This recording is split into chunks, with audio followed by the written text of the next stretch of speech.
Olá a todos, eu desejo que a paz e o amor do nosso Deus seja sobre a tua casa e sobre a tua vida. Aqui quem fala é a pastora Lu e hoje, a pedido de alguém, estou falando sobre as 10 pragas do Egito.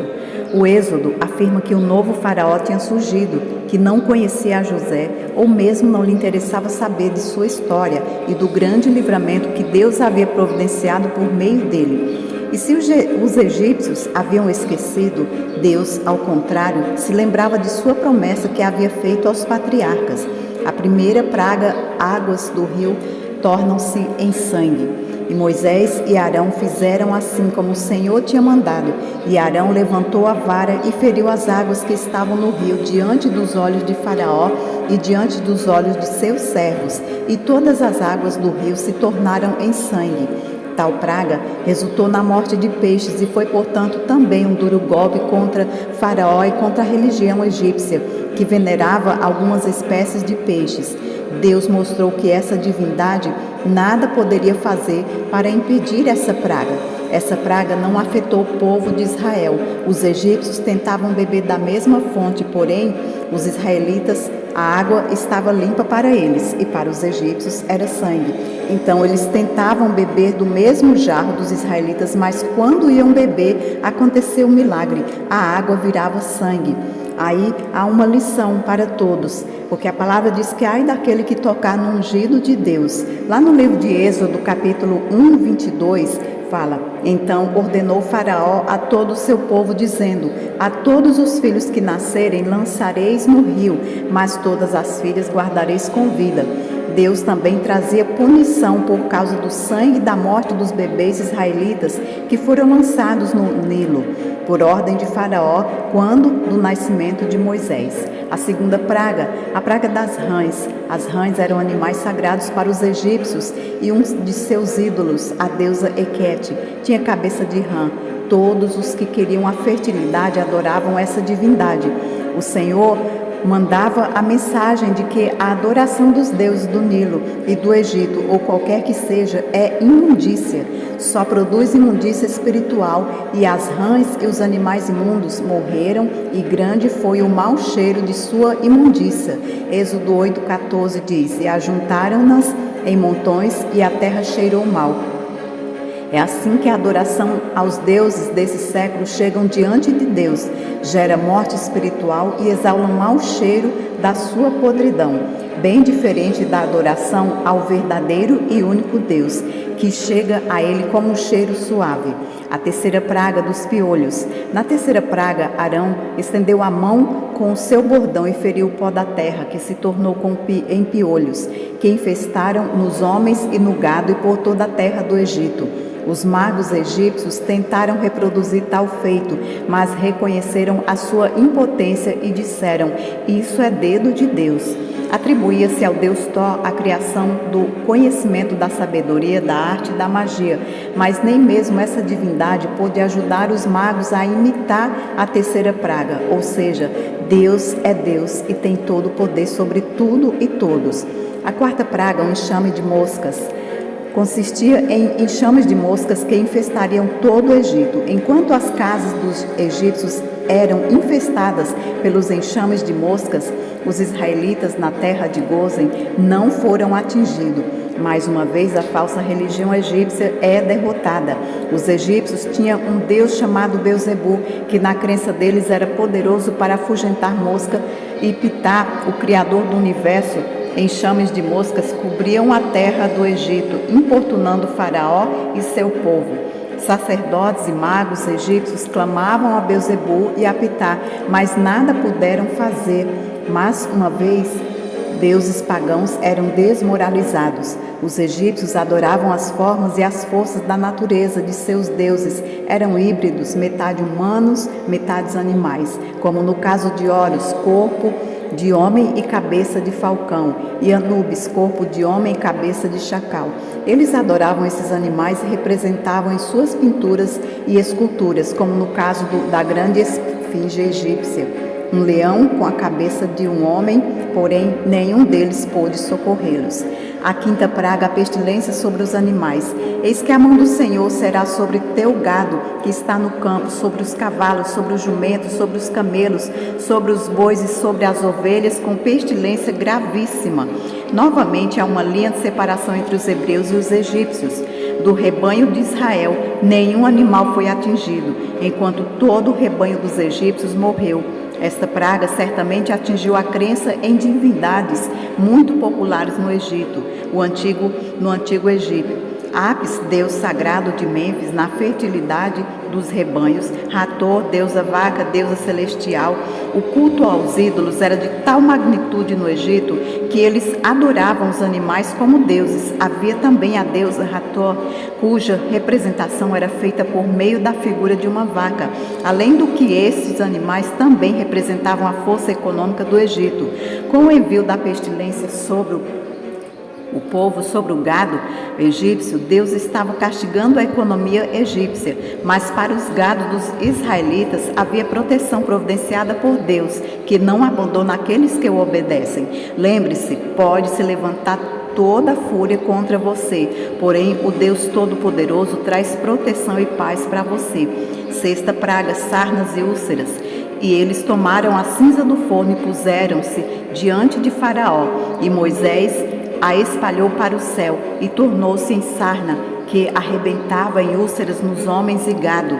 Até aqui os magos egípcios estiveram presentes quando os milagres foram realizados, embora tivessem reproduzido algumas falsas imitações utilizando ciências ocultas.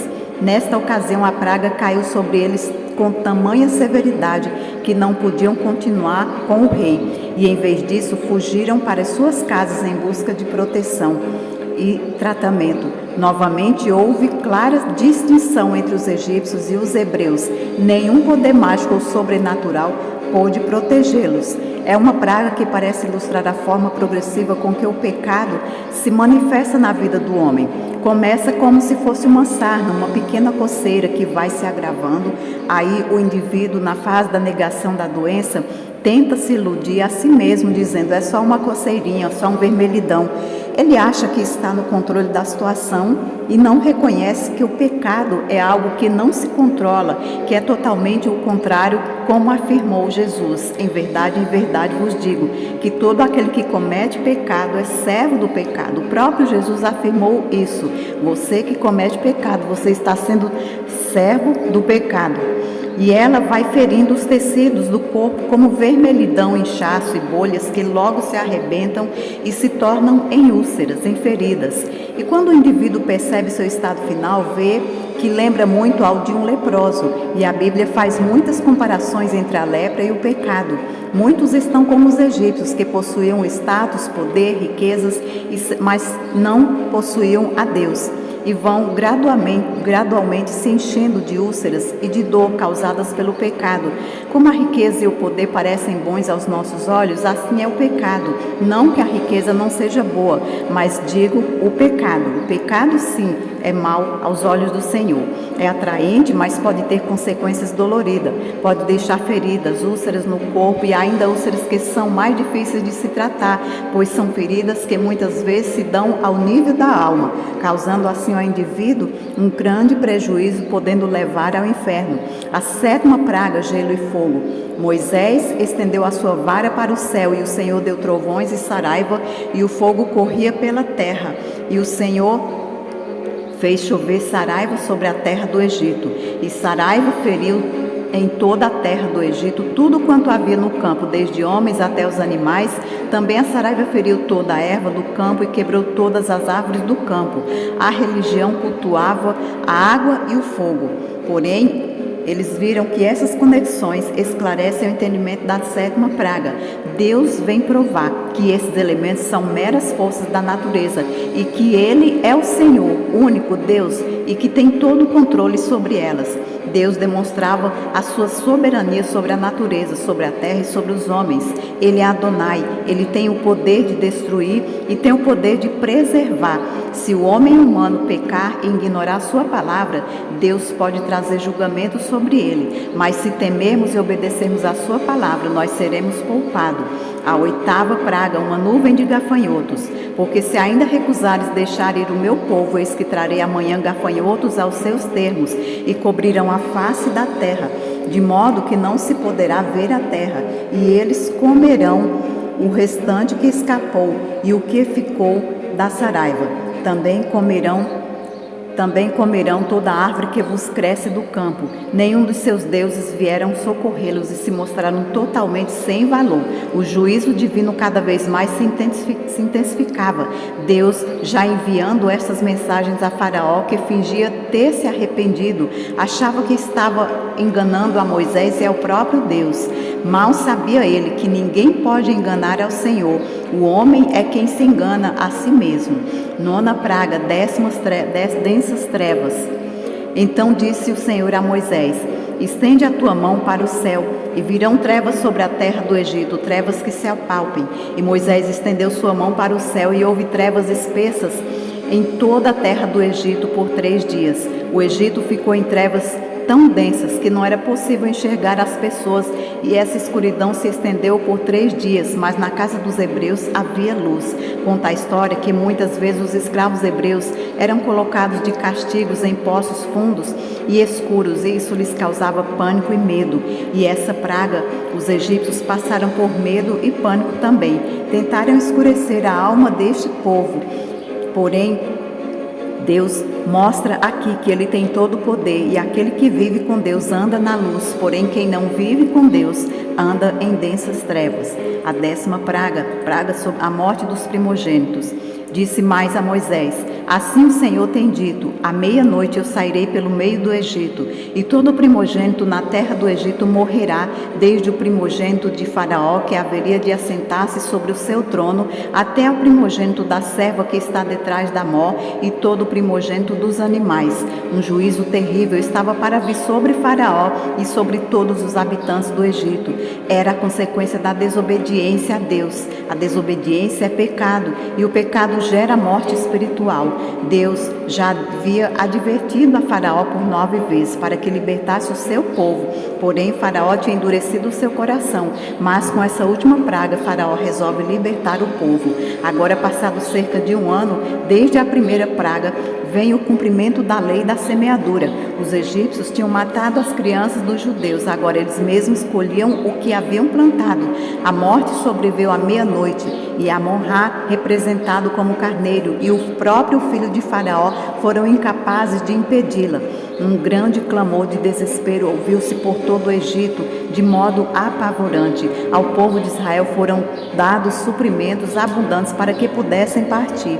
As pragas foram para provar ao povo do Egito que só o Senhor é Deus. Porém, eles não entenderam e não libertaram seu povo, precisando assim que seus deuses insignificantes e pagãos fossem humilhados e desmoralizados e se mostrassem impotentes perante a ira do único Deus Todo-Poderoso, que mostrou que nenhum outro Deus poderia realizar tantos milagres.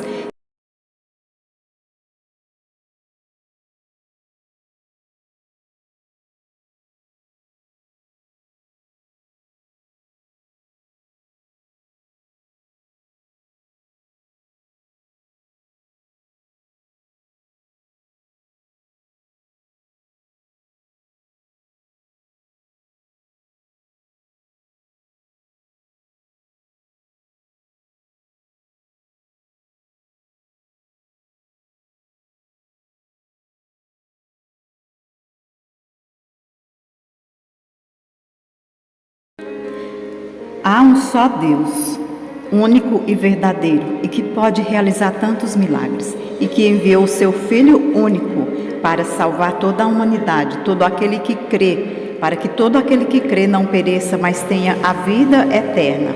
Agradeço a todos, um grande abraço, até ao próximo vídeo.